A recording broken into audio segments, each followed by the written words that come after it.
Hey guys, what's up? It's Hokie039 and today we're doing something a little different. It is going to be a murder and mine. We're going to try this. So what's going to happen is I need the sheep. Definitely need the sheep because a bed right off the bat is kind of cool. Normally don't get that. What we're going to do is we had AI tell us what to build. So this is what AI told us to build. That. Pretty simple. We're starting simple. This is going to be the start of our village. But while we're doing that, we are going to talk about a murder mystery. And the one we're going to do, we're going to start out easy. It's a pretty straightforward case. The straightforward case is the one of a girl who changed her story 3 times. And she kind of accidentally left the murder photos on a bloodstained camera. And this is the story of Jodi Arias and the murder of Travis Alexander. We got our 3 wolves, so that's excellent. It's kind of nice, actually. We started right here. So, first off, it's 2006, and Jodi was a Mormon at this time. And they meet at a business conference, okay? So Travis kind of was a rising star at his company. He was at Prepaid Legal. He was kind of a motivational speaker. He was really charming. He's ambitious. If you go to his Wikipedia, he's kind of wearing he just looks like a nice dude. He's wearing like, a t-shirt like me and you would wear. He doesn't look like someone that would be super mean. He just kind of looks like a nice guy. And of course, on the Wikipedia page, Jodi is wearing her nice little orange outfit, very fitting for her. And so now we've kind of ruined all the spoilers for this show. But anyways, they meet at this conference. And Jodi, being blonde and super intense, into photography and spirituality, being really into Travis, they meet there and they start dating long distance after the conference. And Jodi eventually even converts him into being a Mormon. So kind of crazy. So obviously Travis, holy cow, Travis kind of liked this person. But Travis wasn't exactly ready yet to settle down. He's a good looking dude. So they break up. They do kind of the thing we all do. They keep getting back together and, they keep doing things like that. And then that's where it gets a little messy. It gets a little messy right away. And Jodi becomes obsessed, like super obsessed with Travis, like to the point where, she's willing to move 1,000 miles to be with Travis. That is the wrong way to do this. I'm going to be distracted all the time, and I recommend that you comment on the things that I'm doing wrong. So it gets really obsessed, right? Like, Travis is telling his friends, like, she's sneaking into my house, she's going through my phone, she's doing all the things that we don't want people to do, right? So it's one of those situations where you just kind of want to get out, and he does at times. So we kind of got to imagine that you're Travis at this point, right? You're Travis, trying to get out, trying to date a lot of other women, try to see things, trying to kind of have your own life, and you have this girl calling you all the time, okay? So now, 2 years later, after they meet at this business conference, right? Now we're in 2008. One day, Travis kind of misses work. And by kind of, I mean he does. And so Travis has good friends, and they go over and try to find out what's going on. And what they find is that Travis isn't alive. He's dead. He's in the shower, and he's dead. And the scene's brutal. Like, think 27 stabs brutal, okay? So his throat is slashed, ear to ear. And the crazy thing is that if 27 stabs wasn't enough, he also has a gunshot wound to the head. So think about that. That is a huge crime of passion, if you ask me. So 27 stab wounds, gunshot to the head, found lying dead in his shower. But the crazy thing is that when the police kind of look around, they find something really strange. And I bet you could never guess what the strange thing is. Yep, you guessed it. There was a camera in the washing machine.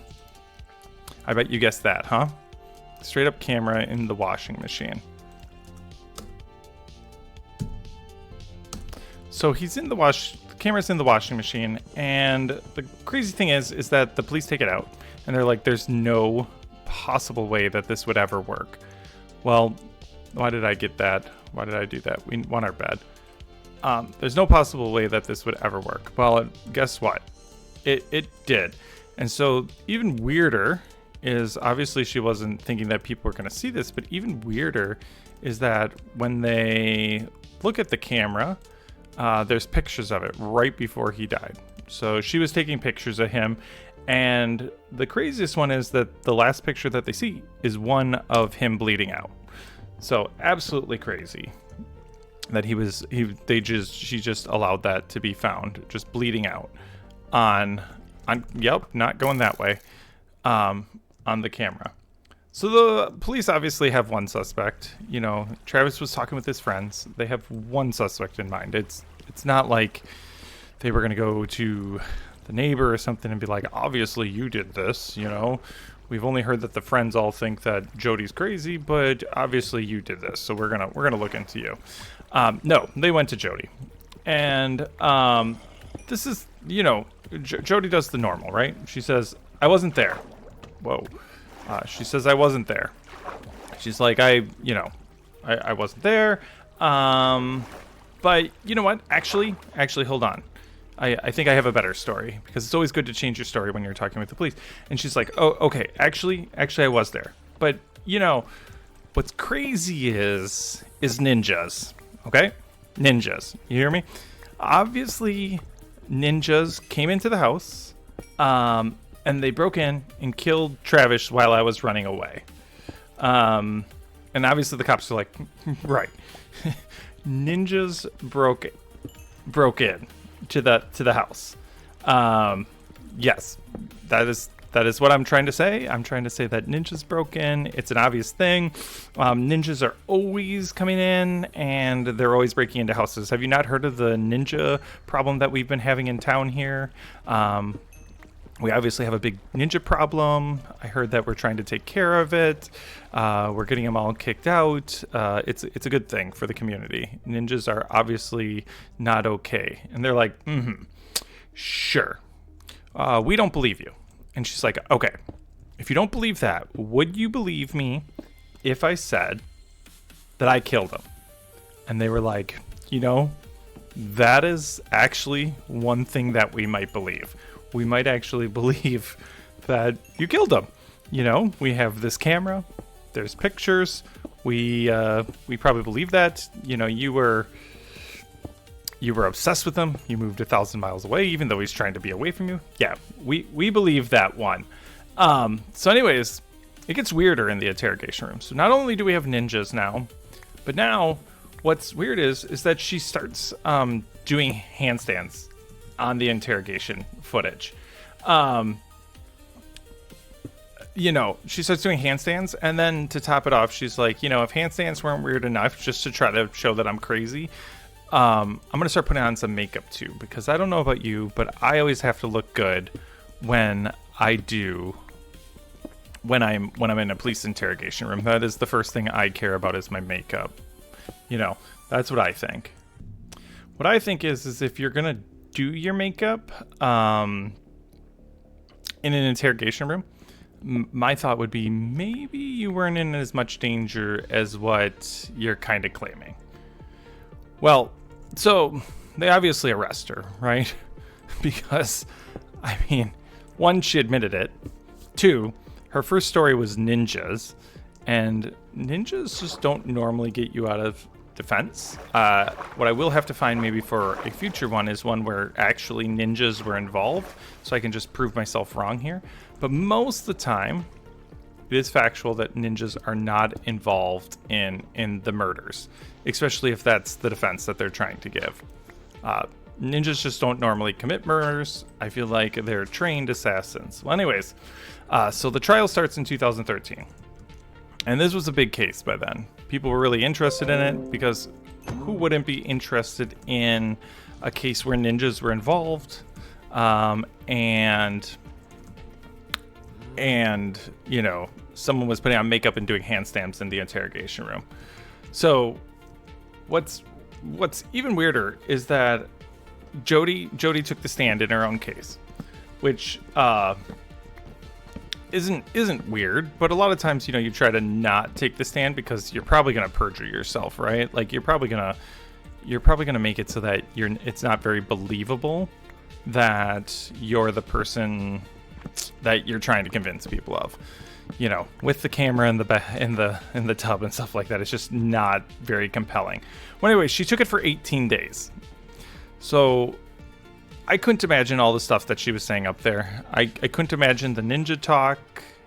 What I'm thinking is that this might be a good area for the... Oh my god, seriously, there's a village. We're right next to a village. We need... Well, that's kind of nice. We could... Oh, there's things now.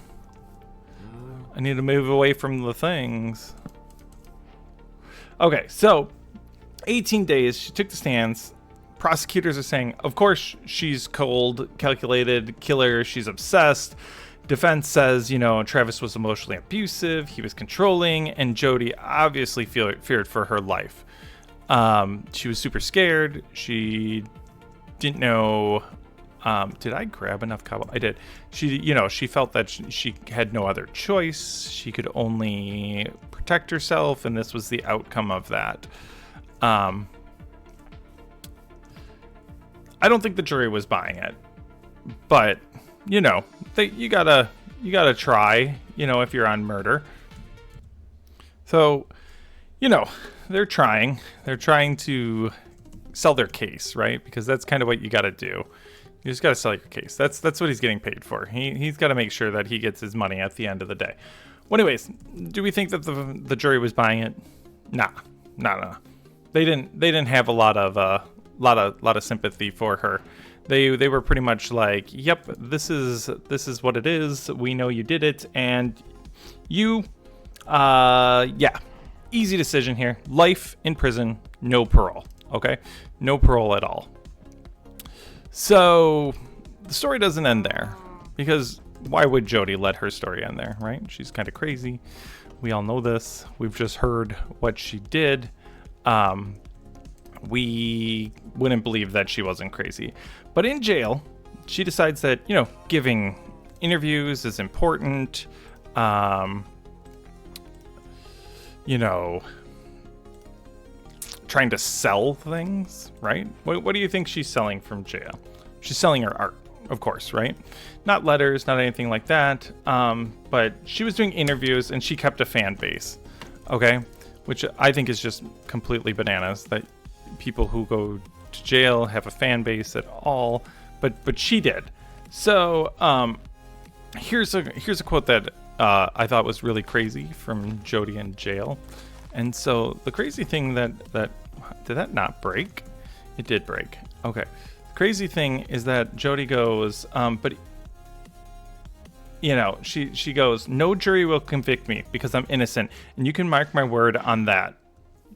Well, the problem is that they did mark her word, right?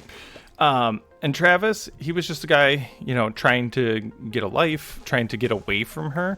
So obviously the jury did the right thing in this. This isn't a case where we're trying to question it. You know, it was very obvious who would be the person that would do this. So I guess the moral of the story is, if you like these quick little cases, you know, make sure you like and comment and tell me. You know, we'll try to keep them around 20 minutes mostly. Somewhere around there. But if you'd like me to do deeper dives, we can get more into it. We can get as much into it as you'd like. This is not what the base of that was. The base of that was definitely cobblestone.